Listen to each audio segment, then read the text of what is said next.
안녕하세요. 다문화교회 이경림 목사입니다. 수요 시리즈 하브루타 11번째 시간입니다.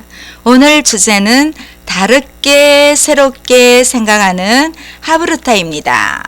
유대인들에게 있어서 하브루타 공부를 하는 주제에 꼭 따라다니는 것이 탈무드와 토라인 성경입니다. 이 탈무드식 사고에서 가장 눈여겨볼 점은 질문에 대한 대답을 성급하게 결론을 내리지 않는 데 있습니다. 이 탈무드를 가지고 하브루타로 공부를 한다는 것은 정답이 없다는 것이 특색입니다. 사실 우리 교육 같은 경우는 정답을 찾으려고 언제나 노력하지만 이 유대인들은 정답을 맞히는 것보다는 어떤 주제나 내용에 대해 다양한 관점으로 생각하는 과정 자체를 중요하게 여깁니다. 그래서 그들은 더 좋은 방향, 다른 대안을 찾습니다. 그러다 보면 하브루타 짝꿍과 함께 치열하게 논쟁하는 것은 여러 번이고, 그래서 그 방법도 만들어집니다. 우리가 여기서 한번 생각해 볼 건 언쟁과 논쟁은 다르다는 것입니다. 이 언쟁은 말로 다투고 싸우면서 화를 내지만 이 이성을 바탕으로 하는 논쟁에서는 화를 내면 오히려 지게 됩니다. 그들에게는 어릴 때부터 이 하브루타를 통해서 감정을 잘 조절할 수 있는 능력을 키웠기 때문에 크게 문제가 되지 않습니다. 우리는 보통 아이가 학교에서 돌아오면 오늘 뭐 배웠니? 하고 이렇게 많이 묻습니다. 오늘 선생님한테 특별히 야단 맞지 않았어? 이런 질문을 보통 하는데 유대인은 오늘 선생님한테 무슨 질문했니? 이렇게 묻는다고 합니다. 자, 우리는 교사가 아이에게 무엇을 가르쳤냐가 중요하지만 유대인은 아이가 무엇을 배웠고 무슨 생각을 했고 무슨 질문이 생겼는지에 대해서 더 중요하게 여깁니다. 질문을 중요하게 여기는 교육은 이 학습의 주체적으로 만드는 효과가 있습니다. 가만히 앉아서 교사가 가르치는 대로 받아들이는 수동적인 객체가 아니라 아이가 배움의 주체로 적극적으로 나서도록 도와줍니다. 그래서 학생들에게 끊임없이 질문하도록 유도하는 이 유대인의 교육은 지식적으로도 아주 깊고 또 뭐라 할까요? 풍부하게 됩니다. 그래서 지난주에도 말씀드렸다시피 이 유대인 교실은 항상 시끄럽습니다. 쉬는 시간에 뭐 소란한 것은 모든 나라가 똑같겠지요. 그런데 이 유대인 학생들은 수업 시간에도 질문과 토론과 논쟁 중심의 수업을 하다 보니까 침튀기게 논쟁을 하게 됩니다. 그러다 보면 시끄럽게 되고요. 우리가 생각하기에는 도대체 시끄러운데 어떻게 수업이 되니? 이렇게 말하지만 우리도 보면요. 이 시끄럽게 공부하다 보면 기억력이 더 오래 남는다는 것입니다. 들으면서 말하고 또 말하면서 듣기 때문에 오래 남아있는 거죠. 우리도 시험을 앞두고 저도 예전에도 생각해 보면 그냥 이렇게 머리로 생각하고 속으로 생각하면 금방 까먹어요. 그런데 읽어가면서 깜지 써가면서 이렇게 하면 기억이 오래 남아요. 그래서 유대인 학생들은 항상 책을 읽을 때 머릿속으로 읽지 않고 입 밖으로 소리를 내어서 읽습니다. 사실 저희 목회자들도 성경을 묵상하는 것도 중요하지만 이 통독 읽으면서 하는 것도 정말 중요하거든요. 그러면 성경이 더 잘 외워지고 잘 기억이 됩니다. 이 유대인 학생들은 떠든다고 걱정할 필요가 없습니다. 혼자 떠드는 게 아니니까. 혼자 떠들면 좀 뭐하지만 모두가 다 시끌벅적하게 하기 때문에 전혀 문제가 되지 않습니다. 오히려 이렇게 시각, 청각, 움직임을 동시에 활용함으로 두뇌가 활발하게 작용하면서 그 효과는 더 큽니다. 때로는 친구 없이 혼자 공부할 때도 옆에 다른 친구가 있는 것처럼 하브루타 하듯이 스스로 묻고 답하는 경우가 많습니다. 여러분 여기가 어딜까요?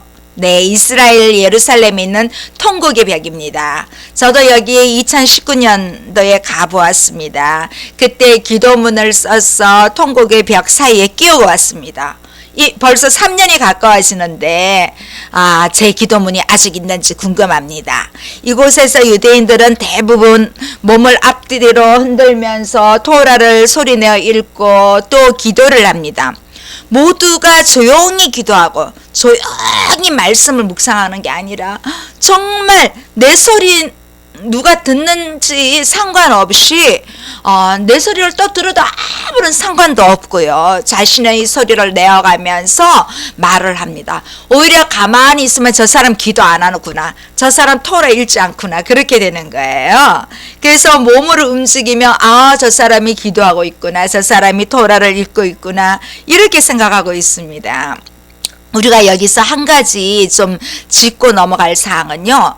유대인들이 자유롭게 대화한다고 해서 형식이 아주 없는 것이 아닙니다. 이들은 형식을 갖추고 있습니다. 이 아론펠이라는 사람이 다른 사람이 쓴 탈무드 책을 좀 더 체계화해서 탈무드 논쟁 7가지 요소를 소개하고 있습니다. 자, 그 첫 번째로 진술. 사실을 있는 그대로 간략하게 언급을 합니다. 두 번째는 질문. 진술한 사람의 정보를 듣고 상대방이 그것에 대해서 날카롭게 질문을 합니다. 그래서 세 번째 대답을 합니다. 진술한 사람이 그 질문에 대해서 답변을 합니다. 네 번째는 반박을 합니다. 대답에 대해서 반박하거나 반대 의견을 제시하는 것입니다. 이때 반박은 날카로울수록 좋습니다. 자, 다섯 번째 증거. 처음 진술한 사람이 자기 주장에 대해 논리적인 증거를 제시합니다. 여섯 번째, 갈등. 새로운 증거들에 대해 사실이나 진실이 아닌 것을 찾아내어서 지적합니다. 마지막 일곱 번째, 해결. 함께 갈등 상황에 대한 해결책을 찾고 바람직한 방향을 모색해서 마무리를 합니다. 이렇게 탈무드 논쟁에서는 늘 반론이 제기되기 때문에 갈등을 해결하기도 하지만 어떤 때는 해결하지 못하고 그 토론이 무승부로 끝날 때도 많다고 합니다. 그래서 모든 학생들이 동시에 참여하는 이 하브르타 교실은 항상 시끄럽고 혼란스러워 보이지만 탈무드 논쟁을 토대로 해서 세 가지 핵심적인 실천 원칙이 있습니다.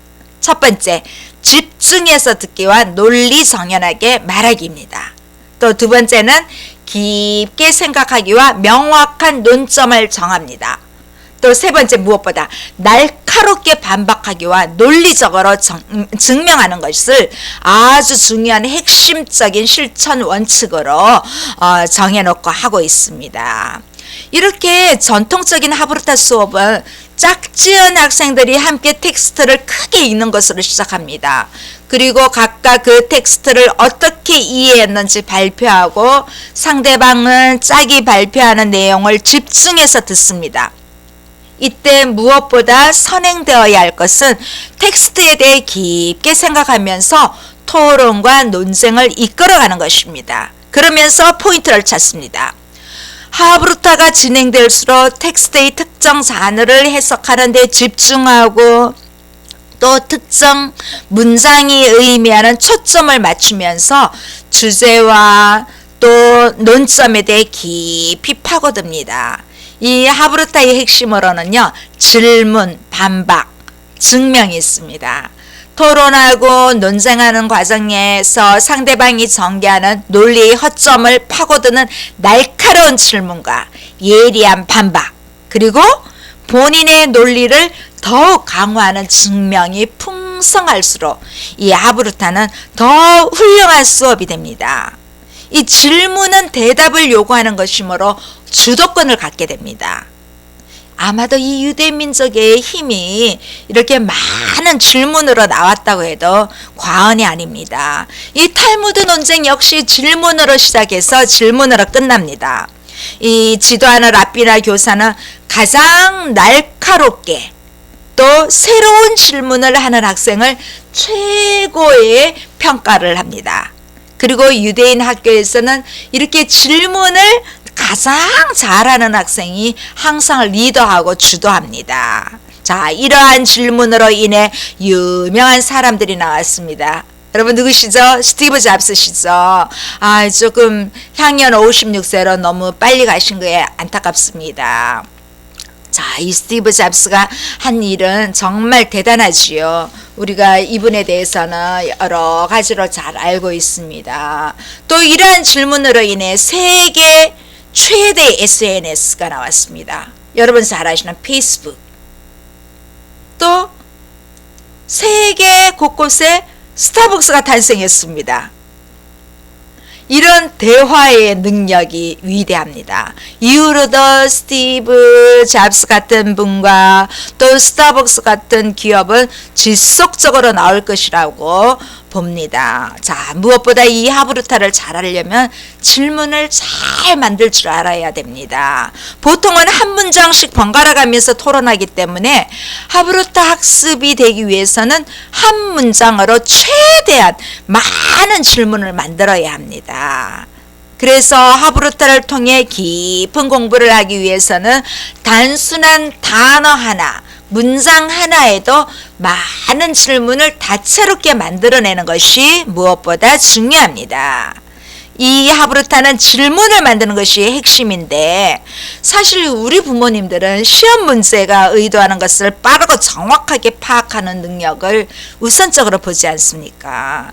그래서 어쩌면 우리 교육이 참 빠르고 효율적인 것 같지만 뛰어난 인재를 만들어내기는 길러내는 데에는 좀 부족한 듯 싶습니다.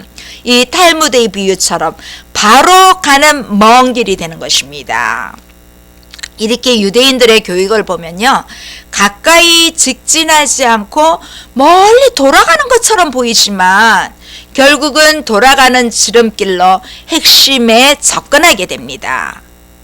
자, 우리나라 교육도 이렇게 질문하는 것이 연습이 되지 않고 많은 훈련이 되지 않아서 그렇지, 우리도 많은 질문하는 것을 연습하고 훈련하면 안 되지 않을 것이 없지 않습니까? 우리도 도전하면 된다는 것이지요. 질문도 훈련입니다.